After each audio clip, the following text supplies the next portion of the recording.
The first warning came long before anyone heard the engines.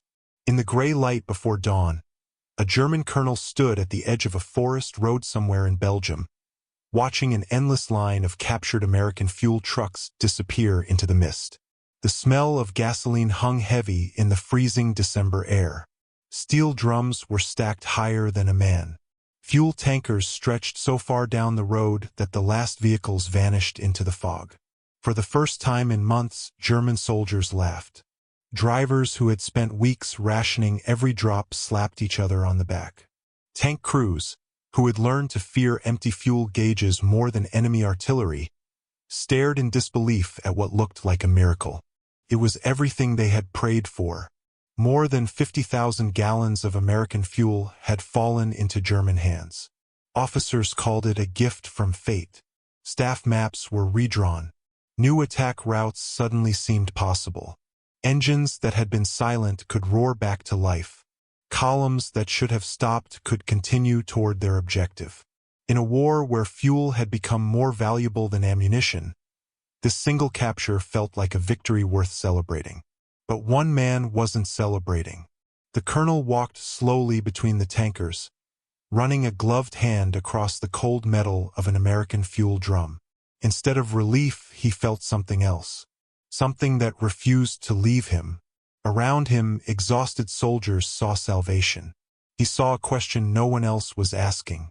If America could lose this much fuel, how much did it still have? The answer would haunt him for the rest of the war.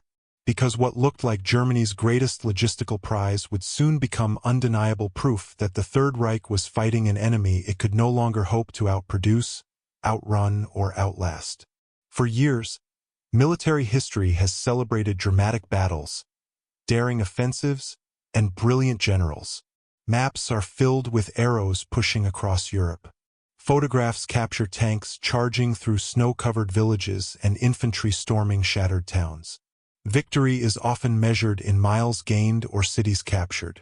Yet history rarely pauses to ask a different question. What kept those armies moving in the first place?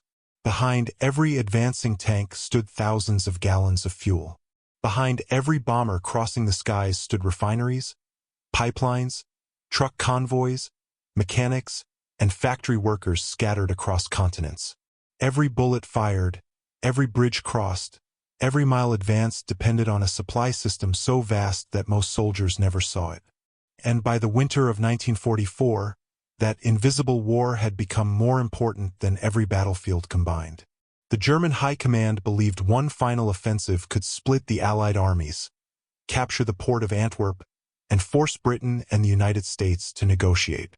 It was an audacious gamble, built on surprise, speed, and sheer determination. Commanders promised their men that once American fuel dumps were captured, the offensive would sustain itself. Every gallon seized from the enemy would carry German armor deeper into Allied territory. On paper, it was a masterpiece. On the ground, it depended on a single terrifying assumption: that the Allies could be starved before Germany ran dry. Few questioned the plan. After all, German forces had achieved impossible victories before. France had fallen in weeks. Entire Soviet armies had once collapsed beneath relentless armored assaults. Time and again, bold decisions had overturned impossible odds. Why should this be any different? Because this time, the battlefield itself had changed. What many German commanders failed to grasp was that they were no longer fighting the same America they had underestimated years earlier. Across the Atlantic, factories operated day and night beneath glowing lights. Oil flowed from Texas, Oklahoma, and California in quantities almost impossible to imagine. Tankers crossed oceans without pause. New trucks rolled off assembly lines faster than the Axis could destroy them. Entire fuel depots could disappear and be replaced almost before the smoke had cleared. The colonel understood this in a single chilling moment. Standing beside those captured American fuel trucks, he began doing calculations in his head. How many convoys had delivered this fuel? How many more were already on the road? How many millions of gallons waited just beyond the horizon? The numbers refused to make sense. Not because they were too small, because they were unimaginably large. Within 24 hours, German armored columns would begin burning through the precious fuel they had just captured. Within days, desperate crews would once again search abandoned vehicles for a few remaining liters of gasoline. Within weeks, entire formations would grind to a halt as engines fell silent in the frozen forests of the Ardennes. And within months, Allied armies fueled by an industrial machine unlike anything the world had ever seen would cross the Rhine and carry the war into the heart of Germany itself. But none of that was visible yet. All anyone could see were rows of American fuel tankers standing beneath gray winter skies. To the young soldiers celebrating around them, they represented hope. To Berlin, they represented momentum. To newspaper headlines that would never know the full story, they represented German ingenuity. But to one experienced officer who had spent years watching supply reports grow thinner, trains arrive emptier, and fuel allocations shrink month after month, those trucks revealed something entirely different. They were not evidence of Germany's strength. They were evidence of America's abundance. That realization transformed a moment of triumph into something far more unsettling. Because in that frozen clearing, surrounded by more fuel than many German divisions had seen in months, the colonel understood a truth that strategy, courage, and battlefield brilliance could no longer overcome. Germany had not captured enough fuel to win the war. It had merely captured enough to understand why it never could. And the road leading away from those fuel trucks was about to carry Europe toward one of the most decisive and least understood lessons of the Second World War. The engines came alive just before first light. One after another, the deep rumble of German tanks echoed through the snow-covered Ardennes forest. Their exhaust drifted into the icy air as mechanics pulled away frozen canvas covers and drivers checked fuel gauges with nervous eyes. Every crew knew the same uncomfortable truth. They had enough gasoline to begin the offensive, but perhaps not enough to finish it. That uncertainty had shaped every order issued by the German High Command. Unlike earlier campaigns, this attack wasn't simply about breaking enemy lines. It was a race against an invisible clock, a clock measured not in hours, but in gallons. Far above the forests, thick clouds concealed the movement below. It was exactly the weather Germany had hoped for. Allied aircraft, which had dominated European skies for months, remained grounded by fog and snow. For the first time since Normandy, German commanders believed they possessed something resembling surprise. Across the front, American soldiers settled into what they believed would be another quiet winter morning. Many units stationed in the Ardennes were inexperienced replacements or exhausted veterans sent there to recover after months of fighting. The region was considered one of the safest sectors on the Western Front. Intelligence officers saw little reason to expect a major German attack through dense forests and narrow mountain roads during the harshest winter in years. The assumption felt reasonable. It was also dangerously wrong. At 5:30 in the morning on December 16, 1944, the silence shattered. Hundreds of German artillery pieces opened fire almost simultaneously. Shells crashed into American positions, ripping apart communication lines, ammunition dumps, and command posts. Entire hillsides disappeared behind walls of smoke and flying timber. Telephone operators desperately tried reconnecting severed wires while officers struggled to determine whether this was merely a local assault or the beginning of something far larger. Within minutes, the answer arrived. German infantry emerged from the forests. Behind them came armored columns pushing west with astonishing speed. The Battle of the Bulge had begun. For the German soldiers advancing through the snow, this offensive represented more than another military operation. It was their final opportunity to change the course of the war. Many understood the odds. Some had fought since Poland in 1939. Others had survived France, the Balkans, North Africa, and the endless brutality of the Eastern Front. They had watched experienced friends disappear one campaign after another. They had seen new recruits arrive younger, less prepared, and often without enough equipment. Yet despite everything, they continued forward. Not because they believed victory was guaranteed, but because they hoped one decisive gamble might accomplish what years of attrition could not. Among the armored spearheads moving through the forests was the colonel whose name would later become linked with one of the war's most revealing discoveries.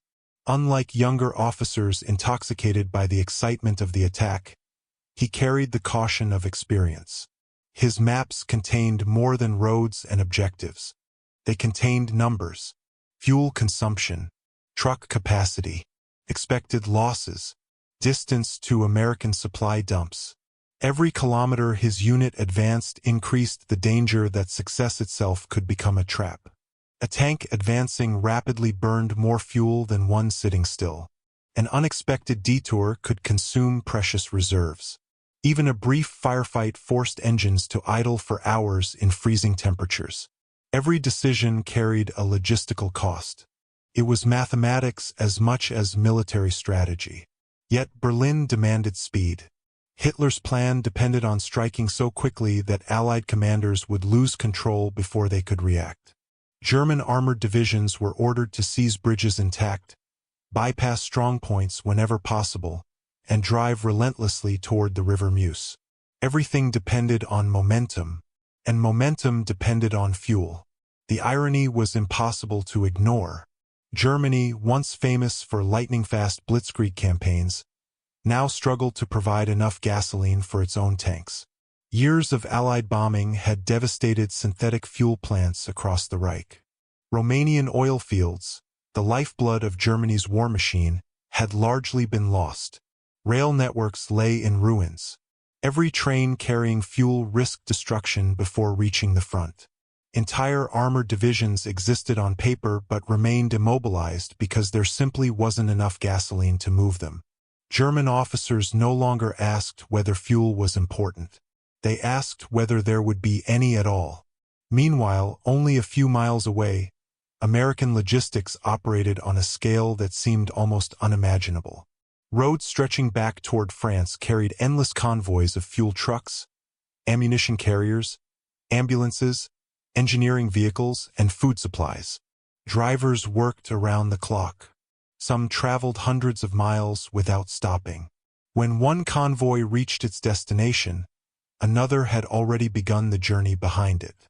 Few frontline soldiers ever noticed. To them, fuel simply appeared when needed. They rarely considered the vast network required to deliver it. Pipelines crossed liberated France. Temporary fuel depots filled abandoned fields. Railroads unloaded thousands of tons every day. Tankers arrived from across the Atlantic with cargoes measured not in thousands of gallons, but in millions. It was an industrial rhythm that had become almost invisible because it functioned so efficiently. German intelligence knew the Allies possessed enormous resources. What they underestimated was the speed with which those resources could replace themselves. Destroy one depot, another opened farther west. Capture one convoy, two more were already approaching. Bomb one rail yard. Construction crews restored operations with astonishing speed. The colonel had witnessed this pattern before. Months earlier, during the Allied breakout from Normandy, German units repeatedly reported destroying American supply columns. Yet somehow the flow never seemed to stop. Every apparent victory was swallowed by another wave of trucks. At first, many dismissed it as exaggeration. Then came reconnaissance reports, photographs, captured documents. The evidence became impossible to deny.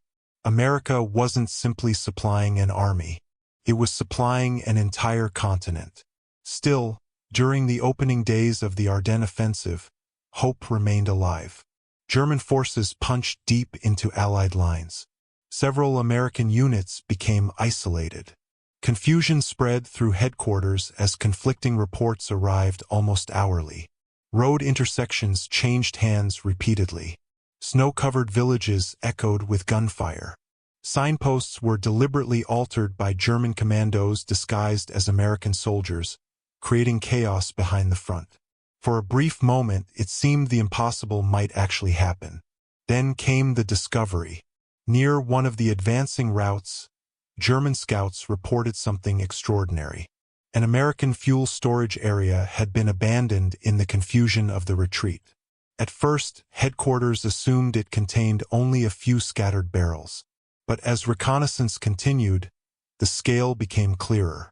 Rows of fuel trucks, storage tanks, thousands upon thousands of gallons of high-octane gasoline. Enough to keep entire armored formations moving. Word spread rapidly through the advancing columns.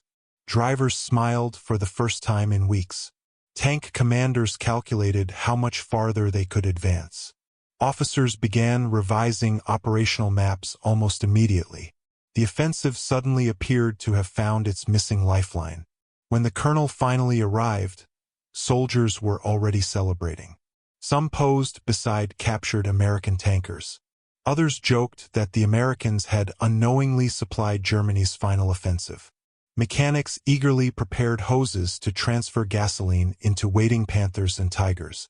The atmosphere felt almost festive despite the distant sound of artillery rolling across the frozen hills. Yet amid the excitement, the colonel remained strangely silent. He walked slowly through the captured depot. He counted vehicles, estimated storage capacity, examined markings on fuel drums, studied shipping labels still attached to American containers. Then he noticed something almost everyone else ignored. Many of the trucks were nearly new. The tires showed little wear. Replacement parts were neatly packed alongside spare equipment. Even the containers themselves appeared almost disposable. It wasn't merely the amount of fuel that disturbed him. It was what surrounded it. An army confident enough to abandon tens of thousands of gallons in the middle of an offensive was an army that expected to replace it. That realization settled over him like the falling snow. His men saw treasure. He saw production. He saw factories operating beyond the reach of German bombers. He saw oil wells pumping without interruption. He saw thousands more trucks waiting across the Atlantic. For the first time since the offensive began, a quiet thought formed in his mind. Perhaps Germany had mistaken abundance for vulnerability. Perhaps the very size of America's supply system meant losses that seemed catastrophic to Germany were little more than temporary inconvenience to the Allies. He never spoke those words aloud. Instead, he issued practical orders. Refuel every available vehicle. Protect the depot. Move quickly before Allied aircraft returned. On the surface, nothing about his behavior appeared unusual. But those who served under him later remembered something different. The excitement visible in every other officer never reached his face.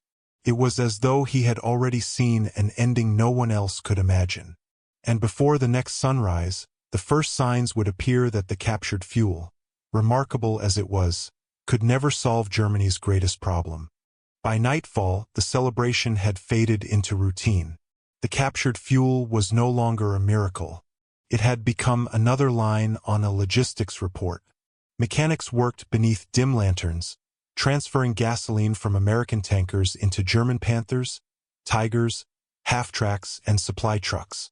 The smell of fuel mixed with diesel exhaust and wet pine as men labored in temperatures well below freezing. Every hose had to be watched carefully. Every gallon mattered. No one wasted a drop. For soldiers who had spent months counting every liter, the sight of overflowing tanks felt almost unreal. But fuel, the colonel knew, had one unforgiving characteristic. The moment it entered an engine, it immediately began disappearing. The next morning, German armored columns pushed deeper into Belgium. Snow muffled the sound of tracks as heavy vehicles rolled through villages that had scarcely recovered from the war's previous battles. Church bells remained silent. Civilians watched cautiously from broken windows, uncertain which army would occupy their streets by sunset. The offensive was still moving. Maps inside headquarters showed encouraging progress. Several Allied positions had collapsed. American commanders struggled to understand the scale of the assault. Roads were clogged with retreating vehicles, refugees, engineers, and military police attempting to restore order. For a brief moment, German commanders allowed themselves something they had not felt in a long time: confidence. Yet confidence can be dangerously deceptive. Every mile gained increased another problem that maps rarely showed. The farther the spearheads advanced, the longer their supply lines became. Behind the front, German truck drivers fought a battle few history books describe. The Ardennes was a nightmare for logistics. Its narrow roads twisted through steep valleys and dense forests. A single disabled truck could halt an entire convoy. Snowdrifts blocked mountain passes. Ice turned downhill roads into deadly slides for vehicles carrying thousands of gallons of gasoline. Drivers often traveled without headlights to avoid Allied reconnaissance. Engines overheated despite the freezing weather. Broken axles were repaired beside the road with frozen hands. A convoy delayed by only an hour could leave an armored division waiting for fuel before dawn. The colonel understood that the offensive was no longer advancing at the speed of tanks. It was advancing at the speed of trucks. And trucks were becoming slower every day. Then another report arrived. An advanced reconnaissance unit had located additional abandoned American supplies. Not just fuel, food, winter clothing, medical equipment, boxes of ammunition, fresh tires, entire repair workshops left behind during the chaotic Allied withdrawal. Some younger officers interpreted this as proof that the Americans were collapsing. "They're running," one captain reportedly said. "They're leaving everything behind." The word spread quickly. After years of retreat, German soldiers desperately wanted to believe them. Who wouldn't? The evidence seemed visible everywhere. Abandoned vehicles, discarded rations, destroyed bridges, retreating enemy columns.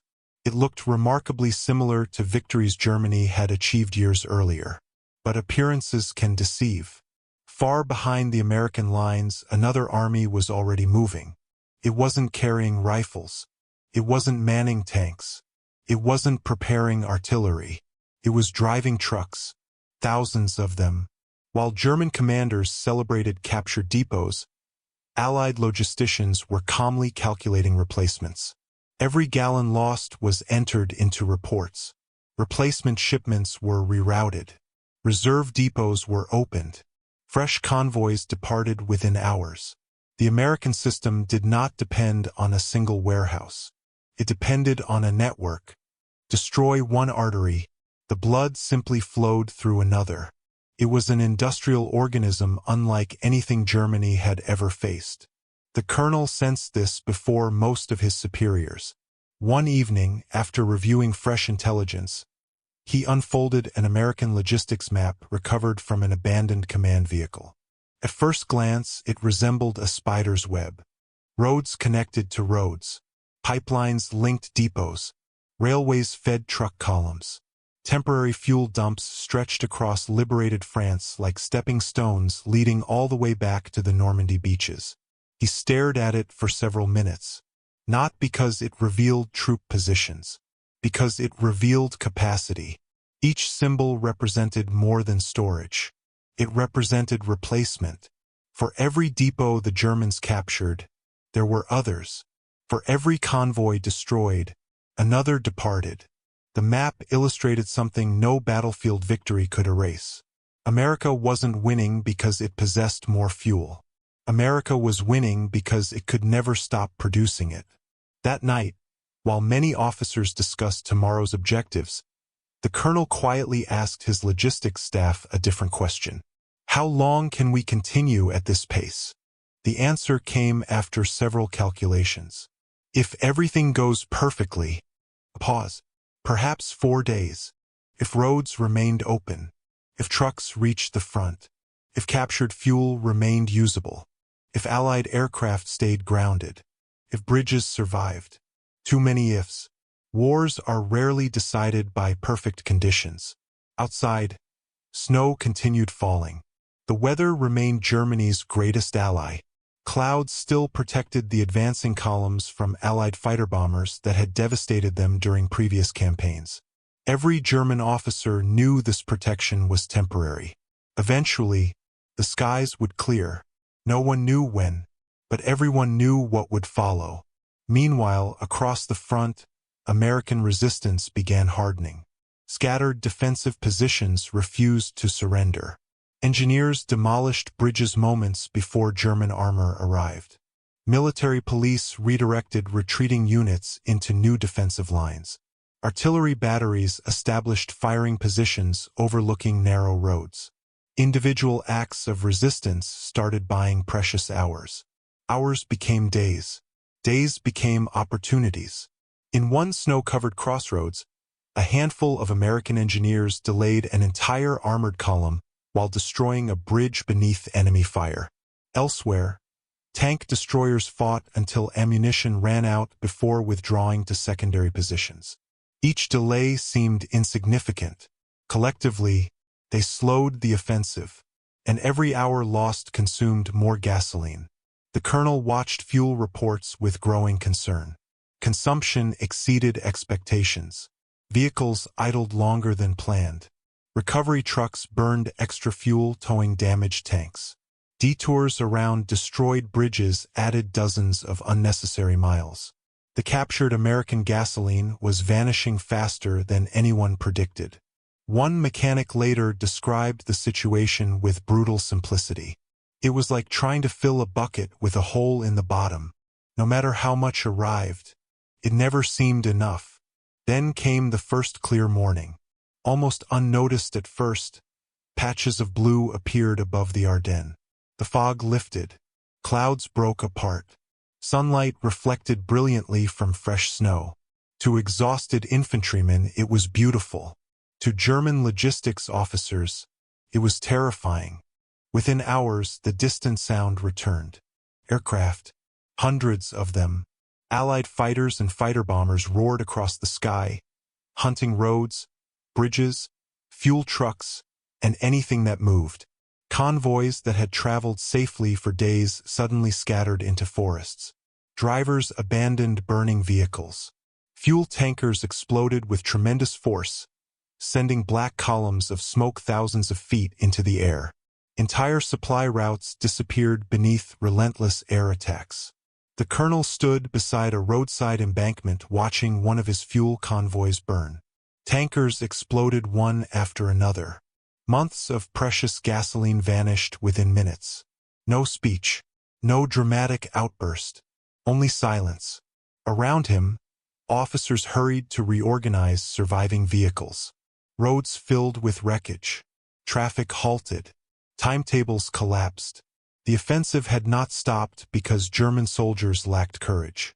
It was slowing because its lifeblood was catching fire. And as another logistics report arrived that evening, the colonel realized an uncomfortable truth. The greatest enemy facing his army was no longer the American soldier. It was the impossible distance between Germany's empty fuel depots and America's endless supply. The next morning, the roads told a story that no battlefield report could hide. Burned-out fuel tankers lined the frozen highways like blackened skeletons. Craters filled with slush interrupted every major route. Horses pulled wagons around wrecked trucks because there was no room to pass.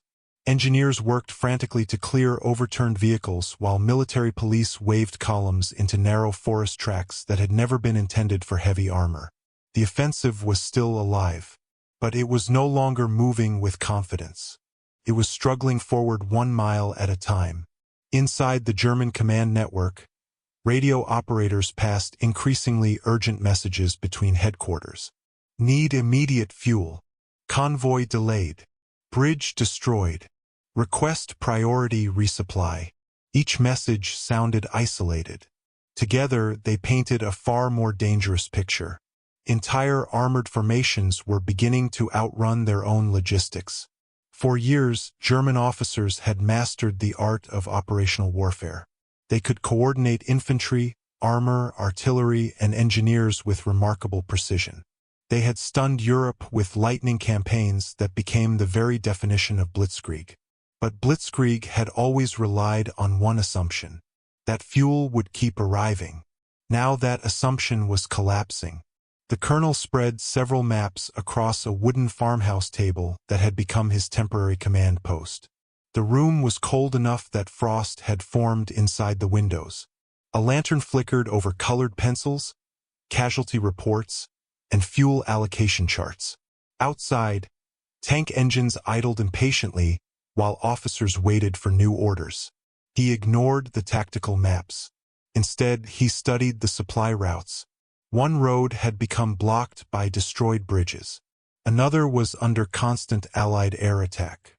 A third had become impassable because abandoned vehicles stretched for miles. Every solution created another problem. Move trucks by daylight, aircraft destroyed them. Move them only at night. Progress slowed to a crawl. Use secondary roads. Vehicles became trapped in deep snow. Each option consumed more fuel than it saved. For the first time since the offensive began, the colonel realized he was commanding mathematics instead of soldiers. The numbers simply refused to cooperate. Not far away, the crews inside Panther tanks noticed something they had hoped never to see.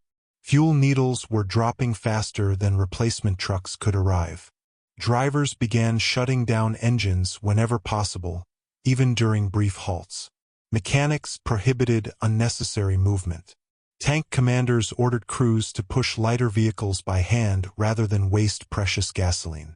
The contrast was striking. These were machines built to race across Europe. Now they sat motionless beside frozen roads, conserving every remaining liter. One veteran loader later recalled that silence became more frightening than gunfire. When the engines stopped, he remembered, everyone looked at the fuel gauge first, because everyone understood what came next. A tank without fuel wasn't merely useless. It became an immovable bunker, an obstacle, eventually, target. Across the battlefield, American commanders were beginning to recognize something equally important.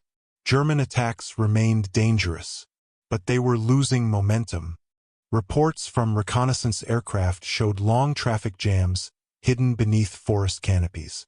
Smoke from destroyed supply convoys rose above the trees. Captured prisoners repeatedly mentioned shortages, not of ammunition, but of gasoline. At Allied headquarters, logistics officers responded almost instinctively.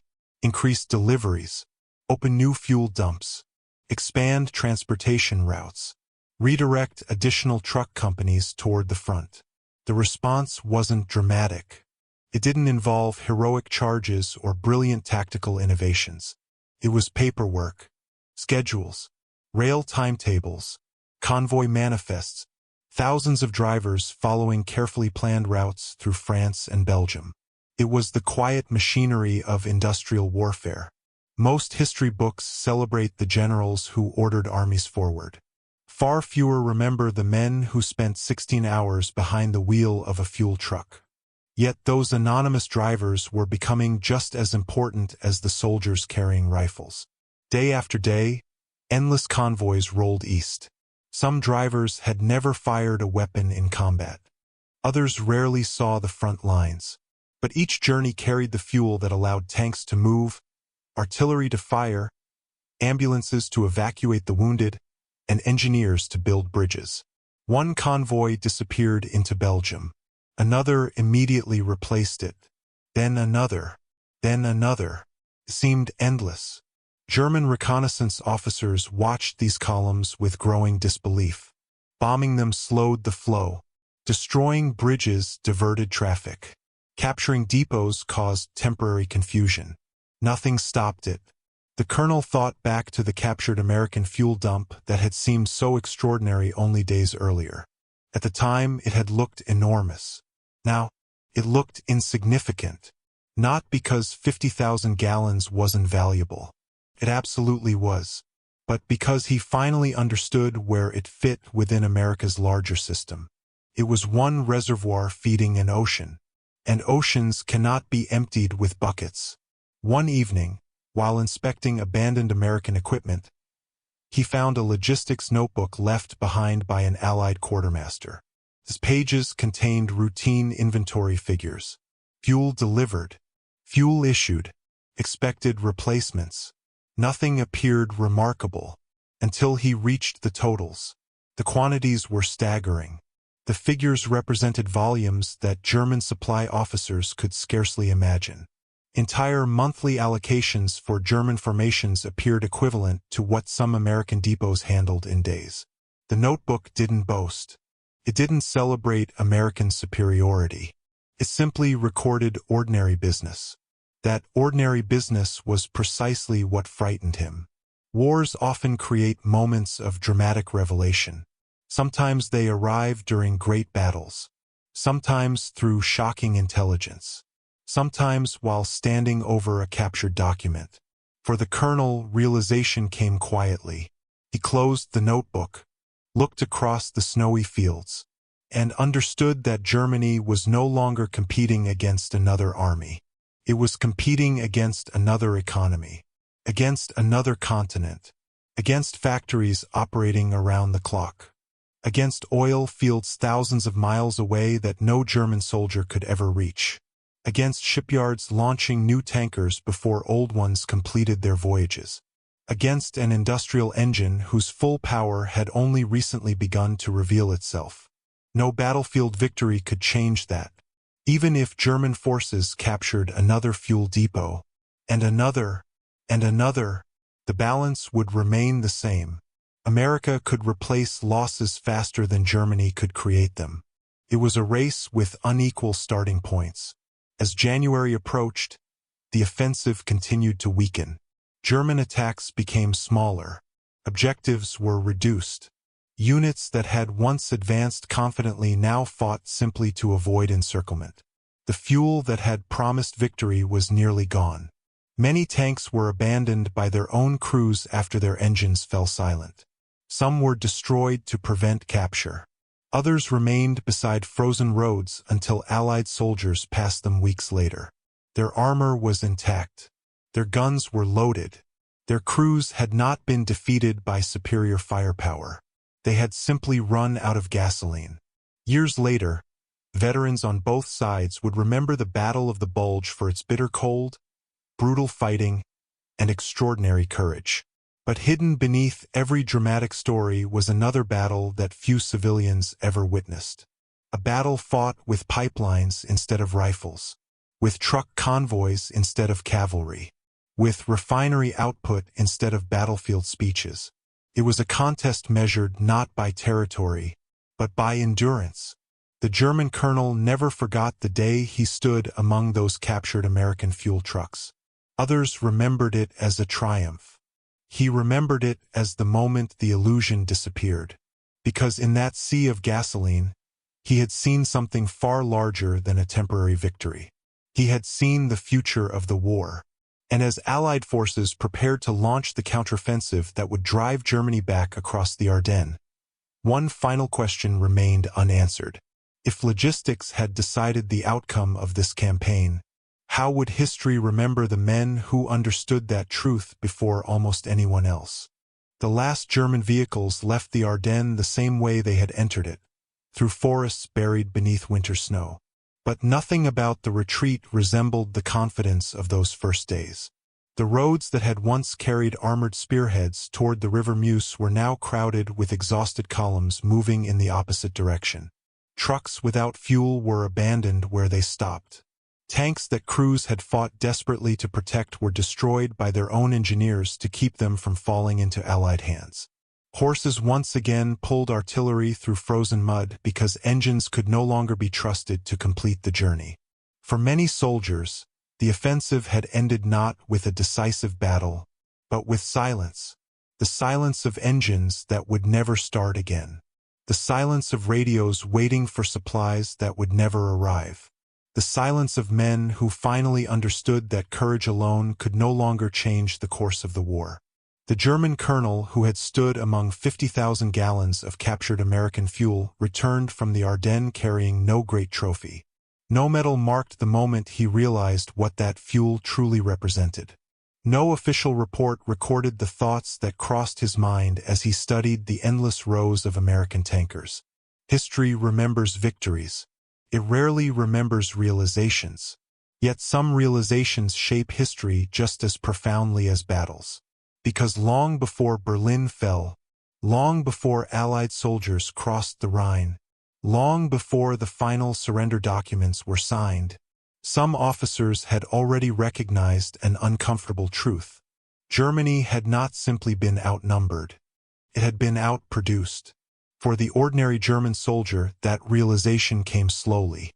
Many had entered the Ardennes believing they were participating in one last decisive gamble that might force the Western Allies into negotiations. Instead, they watched their divisions shrink with every passing week. Fuel became scarcer.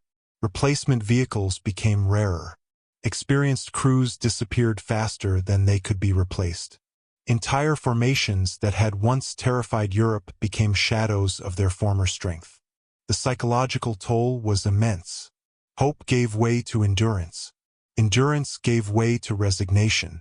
Yet they continued fighting, not because victory seemed likely, but because soldiers rarely have the luxury of choosing the wars they inherit. Across the Allied lines, the lessons were equally profound. American logisticians received little public recognition. Their names rarely appeared in newspapers. Few civilians celebrated the engineers who repaired bridges overnight or the truck drivers who crossed icy roads without sleep. There were no dramatic photographs of pipeline planners or quartermasters calculating fuel allocations beneath dim lamps. But every successful offensive depended on them. Every liberated town, every advancing tank, every aircraft that took to the skies. Behind each visible victory stood thousands of invisible decisions made far from the battlefield. The Battle of the Bulge reinforced a lesson that modern militaries still study today. Tactics may win battles.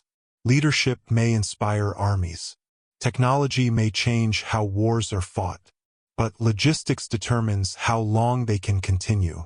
Military academies across the world continue to teach this principle, not because of abstract theory, but because history demonstrated it with brutal clarity during the winter of 1944.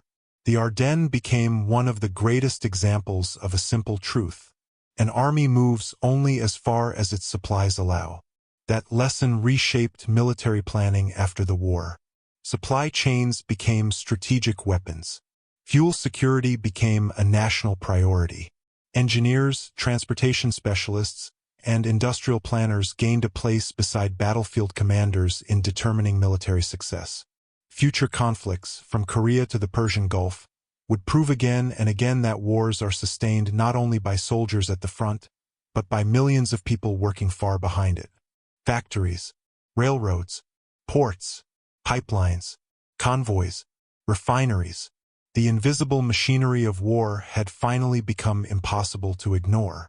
Looking back today, it is tempting to imagine that Germany's defeat became inevitable only when Allied armies entered its cities. But history rarely changes in a single dramatic moment. Sometimes it changes quietly. Sometimes it changes when a commander studies a logistics report. Sometimes it changes beside a road lined with fuel trucks. The colonel never needed to see Berlin surrounded to understand what lay ahead.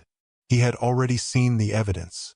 Not in the strength of the American army, but in its ability to recover, to replace, to continue. That was the true significance of those 50,000 gallons. To many soldiers, they represented abundance. To him, they represented proportion. If the Allies could lose that much fuel, without changing the outcome of the campaign, then the scale of their resources was beyond anything Germany could hope to overcome. It was no longer a contest of bravery. It was a contest of capacity. And capacity had become destiny. The irony remains one of the most striking in the history of the Second World War. Germany captured exactly what it needed most. The fuel its tanks desperately lacked. The resource that commanders had risked an entire offensive to obtain. For a few brief hours, it looked like the answer to every logistical nightmare. Instead, it became proof that the nightmare could never truly end. Because no captured depot, no matter how large, could compete with an industrial system capable of replacing it many times over. That is why the story was never really about 50,000 gallons of gasoline.